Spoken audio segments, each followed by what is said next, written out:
श्री राम। श्री महाराज जी प्रवचन हिंदी चलचित्र 34। नाम स्मरण से अपने अवगुण समझ में आएंगे। संसार में परमार्थ पाने के लिए चाहे जितने साधन होंगे, लेकिन उन सभी साधनों में पहला कदम अपने अवगुणों को पहचानना है। जैसे जैसे हमारा साधन बढ़ता जाता है, वैसे वैसे हमें अपने भीतर के अवगुण दिखाई देने लगते हैं। आगे चलकर उन अवगुणों का इतना बड़ा पहाड़ खड़ा हो जाता है कि हमें लगता है कि हे भगवान, जब मैं इतने अवगुणों से भरा हुआ हूँ, तो मुझे तुम्हारे दर्शन हों, यह इच्छा भी मैं कैसे करूँ। इतने पहाड़ जैसी अवगुणों की राशि में से मुझे तुम्हारे दर्शन हों, यह क्या त्रिकाल में भी संभव है। साधन शुरू करने से पहले क्रोधी मनुष्य अपने क्रोध के लिए कभी लज्जित नहीं होता था, बल्कि वह तो यह भी नहीं जानता था कि क्रोध करना अवगुण है। वह तो कहता था कि व्यवहार में रौब जमाने के लिए इतना क्रोध तो आवश्यक है, इसके बिना कैसे चलेगा। एक साधक ने मुझसे कहा कि इन दिनों मुझे गुस्सा आने लगा है, लेकिन सच बात तो यह थी कि गुस्सा अब नहीं आने लगा था।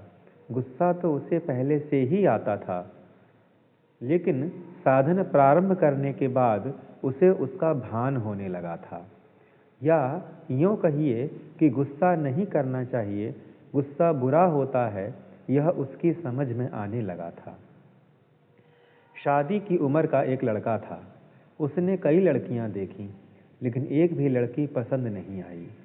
उसके माँ बाप ने उससे कहा कि तुम्हें जब लड़की पसंद आएगी तब हम आगे की बात करेंगे।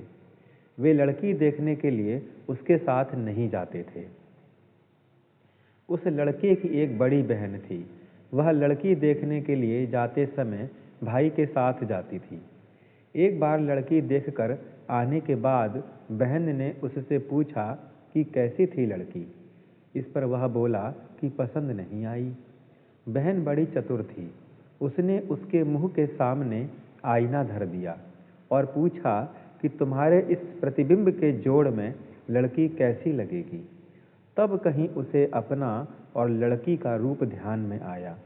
तब वह बोला कि लड़की सुंदर है, बहुत अच्छी है।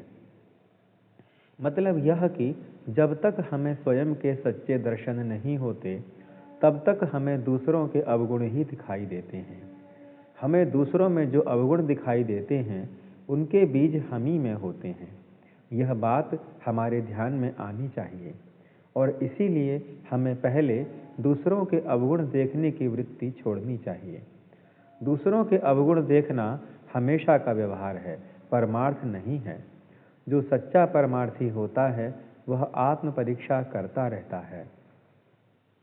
उसे दूसरों के अवगुण दिखाई नहीं देते, क्योंकि उसे अपने अवगुणों के ही इतने दर्शन होते रहते हैं कि उसकी तुलना में सब लोग उसे परमेश्वर के समान ही लगते हैं, और ऐसा लगना ही सच्चा परमार्थ है। आत्म परीक्षा करके अपने भीतर के अवगुणों के बीजों को जड़ से उखाड़ना एक बड़ा साधन है, और यह साधने के लिए नामस्मरण के सिवाय और दूसरा कोई साधन नहीं है। इस चलचित्र को संपूर्ण देखने के लिए आपका हृदय से कोटि कोटि आभार। श्री महाराज जी की कृपा से अग्रिम संभावित चलचित्र यथाशीघ्र। श्री महाराज जी प्रवचन हिंदी चलचित्र 35। बहुत बहुत धन्यवाद। श्री राम।